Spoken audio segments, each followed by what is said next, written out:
Okay guys, so this is step 2, planning.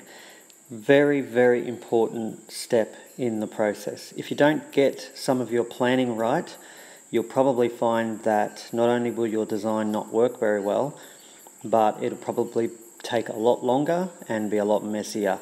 You'll have a lot more problems. So it's worth spending a little bit of extra time in this stage, making sure it's all planned out nicely. So what I thought I'd do here is give you a little list of things that you might want to include in your planning. So let's have a look down the list here. Ideas. You need heaps of ideas. Sometimes you need, say, 100 ideas to find that one good idea that is the one that you want to go with. Now, you might not have time to think of 100 ideas, but get down as many as you can.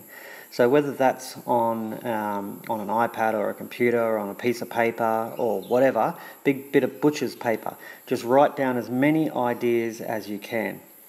Then go back through the list with your team, cross out the ones that we don't think are doable. Maybe that's because you can't get the materials for that, or maybe it's because they don't actually solve the problem that you've been asked to solve, or maybe it's that they're going to take way too long. So go through the list and make a bit of a short list of the ones that you think, oh yeah, that might work, that could be a good idea.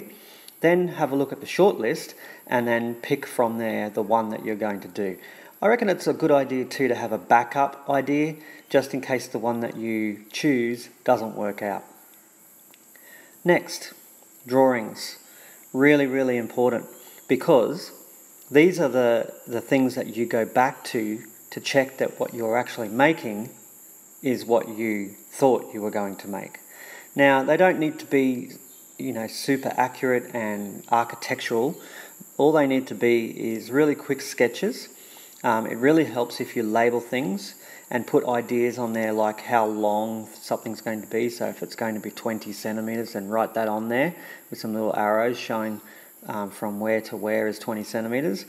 Jot things on there like what is it that it's made of, because that could be something that you forget, or you had a really good idea that, let's make that out of this kind of material, and then you forget about it, and then your product isn't as good as what you thought of initially. So get as much information as you can on your drawings, label them, draw arrows, put as many bits of information on there as you can, and it will help you when you're making. An important note there too with the drawings, it doesn't need to be exactly what you have drawn. So if you draw a really cool diagram but you can't quite make it the same way, that doesn't matter. It's just to get your ideas into a visual form so you can see it. From there, you might change things, but that's okay. Just get it all down on a drawing and start making from there. Next, lists. Lists are really useful because you can list things like the materials that you need. So I might need 6 boxes, 2 bottles, I might need some masking tape, I might need some sticky tape. There's a whole bunch of different lists that you can make. You can make a list of what time it's going to take to do each of those steps to give you a guide. That's a really good idea so that you don't run out of time. You can make a list of the people in your team and what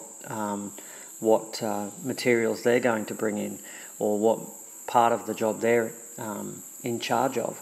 So if you can think of a reason for making a list, even if it takes a couple of minutes, make a list, because it can help you tick things off. Gives you a really good checklist at the end too. All right, and finally is the jobs. Now, I mentioned this in the list. Really, really good idea to make it clear to everyone in the team, this is what you're going to do and this is how long you've got to do it.